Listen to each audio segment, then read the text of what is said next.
हा.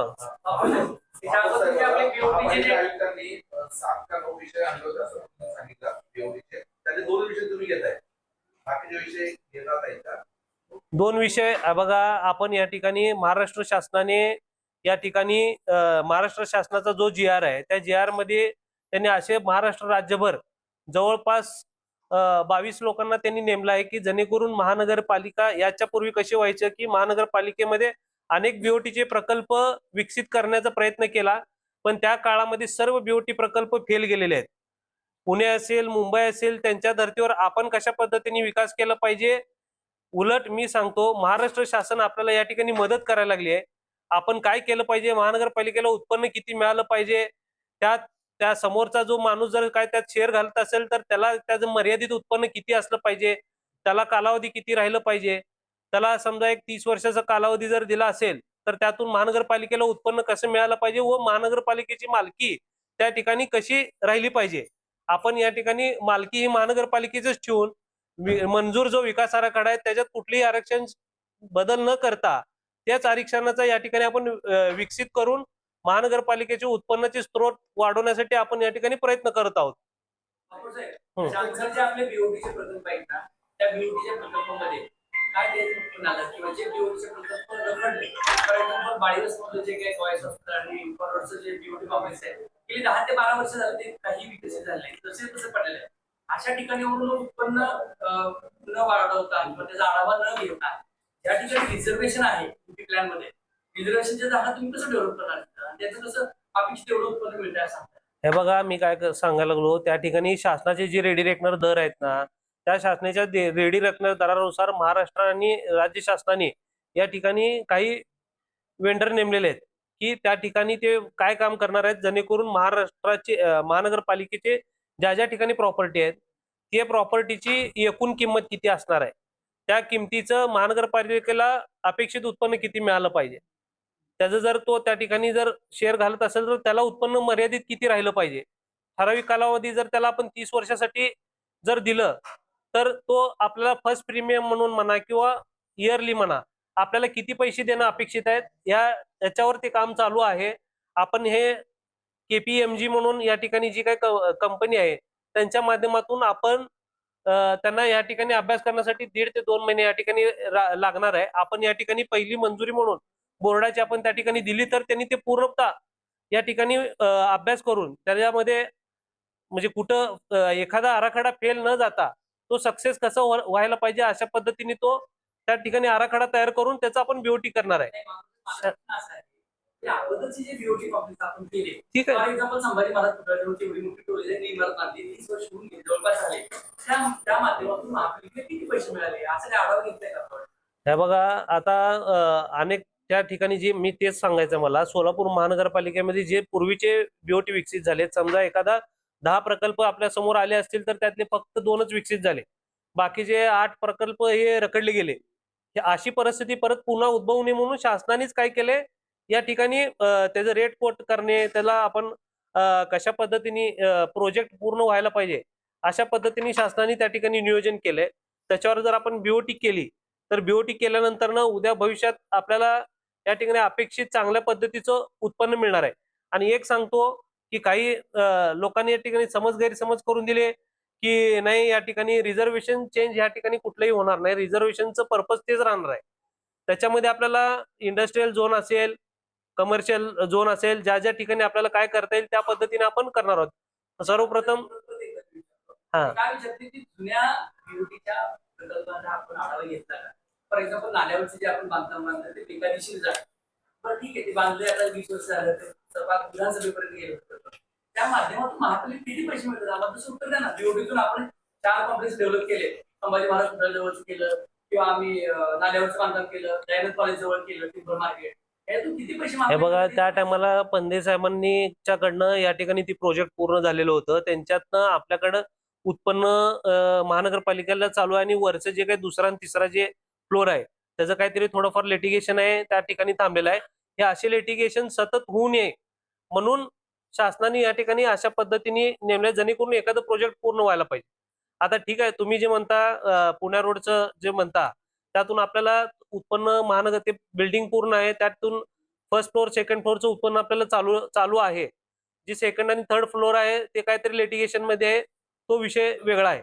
आता हा जो आता भारतीय जनता पार्टी म्हणून जे आता नवीन सत्ता या ठिकाणी स्थापन झालेली आहे, त्यांच्या माध्यमातून पारदर्शकता काम कसं व्हायला पाहिजे या दृष्टिकोनातून आता हे नवीन प्रकल्प शासनाच्या माध्यमातून होणार आहेत. शासनाच्या माध्यमातून त्या ठिकाणी रेट कोट करून मग बीओटी आपण मागवणार. बीओटीला काय जे काय कोण वेंडर येतील त्याच्यातून म्हणजे एखादं प्रोजेक्ट सक्सेस व्हायला पाहिजे अशा पद्धतीने आपण काम करत आहोत. आणि आज काय स्टंटबाजी करण्याचे जे काय आता चालू आहे गेले 2-3 दिवसापासून, मला एकच सांगायचं आहे, कुठलीही जमीन आपण महानगरपालिकेची विकणार नाहीये. आज आपण विकास महानगरपालिकेचे स्रोत वाढवण्यासाठी आपण महानगरपालिकेचं इन्कम तर वाढलं पाहिजे का नाही, तुम्ही मला सांगा. इन्कम वाढवत असताना महानगरपालिकेचे असं सोलापूर जनतेची दिशाभूल करायचं आणि स्वतःच परत नंतर अनेक पुढारी गेले, भरपूर पुढारी आहेत सोलापूर शहरामध्ये की जागा हडप करून बसलेत आणि त्यातून महानगरपालिकेला मोजकं म्हणजे 1000-2000 रुपये भाडं देतात आणि एकरी जागा हडप करून घेतलेत. आज ती असंच सोलापूर शहर ह्याच्यामुळेच असं चाललेलं आहे. ह्याच्यावर पारदर्शकता यायला पाहिजे म्हणून व्हायला पाहिजे म्हणून भारतीय जनता पार्टी असेल, महाराष्ट्र राज्य सरकार असेल, यांच्या माध्यमातून असं या ठिकाणी आता GRच काढला गेलाय की संबंधित जे काही 10, 15, 20, 30, 40 जे काही जागा आहेत सोलापूर शहरातल्या मोकाची जागा, ते कशा पद्धतीने विकसित राहिलं पाहिजे, त्याची महानगरपालिकेची मालकी कशी अबाधित राहिली पाहिजे, त्या महानगरपालिकेच्या उत्पन्नातून जे काय आपण कमर्शियल कॉम्प्लेक्स असेल त्याच्या माध्यमातून महानगरपालिकेला काही ठिकाणी 50 लाखाचं उत्पन्न मिळणार आहे, काही ठिकाणी 1 कोटीचं उत्पन्न मिळणार आहे, काही ठिकाणी 2 कोटीचं उत्पन्न मिळणार आहे. असे महानगरपालिका आपली सर्वात जागेमध्ये श्रीमंत असलेली महानगरपालिका आहे. मग त्याचा उपयोग आपण केला पाहिजे का नाही, या दृष्टिकोनातूनच ज्याप्रमाणे पुणे आणि मुंबई महानगरपालिका श्रीमंत झाली त्याचप्रमाणे सोलापूर महानगरपालिका देखील श्रीमंत व्हायला पाहिजे. लोकांचं या ठिकाणी चलन वाढलं पाहिजे. उलट त्या काळामध्ये जागा विकल्या गेल्या, तुम्ही ते हे करायला पाहिजे. ह्यांनी जे आज बसले इथं आंदोलनाला, त्यांच्या काळामध्ये बरेचशे जागा विकल्या गेल्या. ही जागा आपण उलट भाजप सरकार, भारतीय जनता पार्टी आली आणि आम्ही या ठिकाणी बसलो. एकही जागा आम्हाला या ठिकाणी काम करत असताना बरेचसे मोठे लोक या ठिकाणी आमच्यावर या ठिकाणी आम्ही कशा पद्धतीने काम करतो हे वॉच ठेवून आहेत, आम्ही काय काम करतो हे वॉच ठेवून आहेत. म्हणून यात कुठलेही गैर होणार नाहीये. शासनाच्या माध्यमातून शासनाने दिलेल्या निर्देशनानुसारच हे काम होणार आहे आणि महानगरपालिकेची मालकी या प्रत्येक जागेवर अबाधित राहणार आहे आणि वेळोवेळी उत्पन्न या ठिकाणी मिळणार आहे.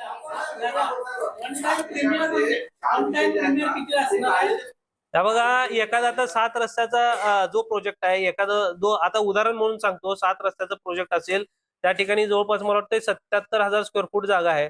त्यातून एखाद्या शासनाच्या माणसानी तिथं महानगरपालिकेचा एक डीपीआर तयार केला असेल की त्या डीपीआर तयार मधनं महानगरपालिकेला तो उत्पन्न किती दिलं पाहिजे. तर पहिल्या 3 फेज मध्ये महानगरपालिकेची परिवहनची बसेसची जागा परिवहनसाठी राखीव ठेवणार आहे आणि वरचं जे 4था, 5वा, 6वा मजला जो आहे तो त्या ठिकाणी कमर्शियल म्हणून त्या माणूस यूज करणार आहे 30 वर्षासाठी.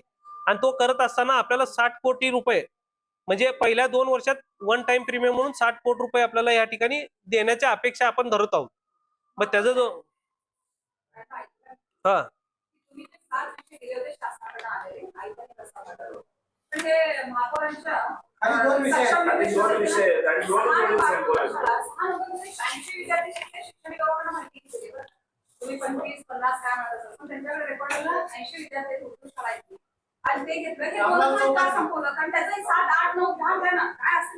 काय काय काय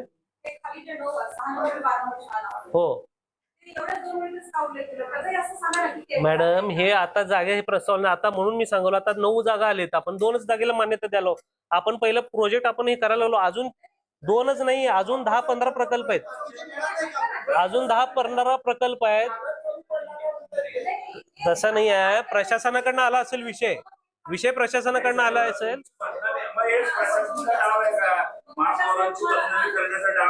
प्रशासनाकडनं 7 विषय सविस्तर आले. तुम्ही 2 सांगितलेले विषय त्याच्या खाली 2च त्याच्यामुळे संशय निर्माण होणार. ठीक आहे, प्रशासनाला आपण इथून पुढे प्रशासनाला सांगू, आपण प्रस्ताव पाठवतो ना. प्रस्ताव हे बघा, 1 मिनिट ऐका, अनेक ऐका प्रशासनाकडनं नजर चुकीने काय झालं असेल तर त्यात आपण दुरुस्ती करायला लावूया. पण एक सांगतो, सोलापूर शहराचे तुम्ही अंगावर कशाला घ्यायला लागलाय? पहा ना, त्यात माझा त्यात परत एकदा होय म्हणून 4 वर्ष वाढ दिली, 2 वर्ष त्यांनी तुमचं असं घेतलं का बरं? हा. किती महापालिकेचे प्रकल्प मंजूर झाले? राज्यातील जवळपास 29 महानगरपालिकेमध्ये जे आहे ना, ज्या त्या महानगरपालिकेमध्ये ज्यांचे त्यांचे महानगरपालिकेचे जेवढे काय त्यांच्या मालकीची जमीन आहेत ते सगळेच विकसित कसे व्हायला पाहिजे अशा पद्धतीने एक असे प्रस्ताव ज्या त्या महानगरपालिकेच्या बोर्डात मंजूर करून त्या ठिकाणी नवीन बीओटी तयार करा असे निर्देश दिलेले आहेत. असतील ना आता प्रत्येक प्रकल्प. आता आपल्या सोलापूर शहराचं एक उदाहरण देतो. शहरामध्ये जवळपास एक 28 ते 30 जागा आपण या ठिकाणी करणार आहेत. त्या ठिकाणी आता कुलकर्णी साहेब म्हणत होते हे पहिले 7 जागा आपल्याकडे आलेल्या आहेत. 7 मधले आपण आता 2 या ठिकाणी मान्यता देत आहोत. भवानी पेठचं या ठिकाणी स्कूलचं ग्राउंडचं रिझर्वेशन आहे, तर त्या ठिकाणी 3 कोटी रुपये काय त्या ठिकाणी मंजूर झालेले आहेत. तर ते त्यामुळे आपण तो विषय आम्हीच पदाधिकारी सर्वजण आहेत म्हणून तो विषय आपण थांबवलाय. आणि ह्या 2 प्रकल्पातून आपल्याला जवळपास मला वाटते आता लगेच म्हणलं तर एक 70 कोटीचे उत्पन्नाची अपेक्षा आपल्याला आहे. जेणेकरून आपल्या पाणी पुरवठ्याची जी योजना आहे की लँड मॉनिटायझेशन पासून आपल्याला एक 100 कोटीचं उत्पन्न आपल्याला उभा करायचं आहे. आता हे उभा करणं म्हणजे हे निमित्त आहे. खरं तर बघायला केलं तर शासन हे आपलं एवढं भक्कम आहे की 1,500 कोटी सुद्धा द्यायला ते तयार आहेत. पण आम्ही या ठिकाणी आमचं पण कर्तव्य आहे. सोलापूर आणि पुणे आणि मुंबई महानगरपालिका ज्याप्रमाणे विकसित झाल्या त्याचप्रमाणे सोलापूर शहर देखील विकसित झालं पाहिजे. आता हे सरळ सरळ पुढारी म्हणतात की आमचा बीओटीला विरोध आहे. बीओटीला विरोध म्हणजे मग कसं उत्पन्न उभं करणार तुम्ही सांगावं. त्यांचा अजेंडा काय त्यांनी सांगावं. त्यांचा अजेंडा शून्य काय, त्यांच्या अजेंड्यामध्येच बीओटी विकसित करा म्हणून आहे आणि तिथं लोकांना सोलापुरात काय सांगायला लागले नाही आमचा विरोध आहे. म्हणजे कशा पद्धतीचं तुम्हाला समजलं का नाही विषय, मला तेच म्हणायचं आहे. जे काँग्रेसच्या पुढाऱ्यांना हा विषय समजला का नाही हे सगळ्यात पहिला मूळचा विषय आहे. आज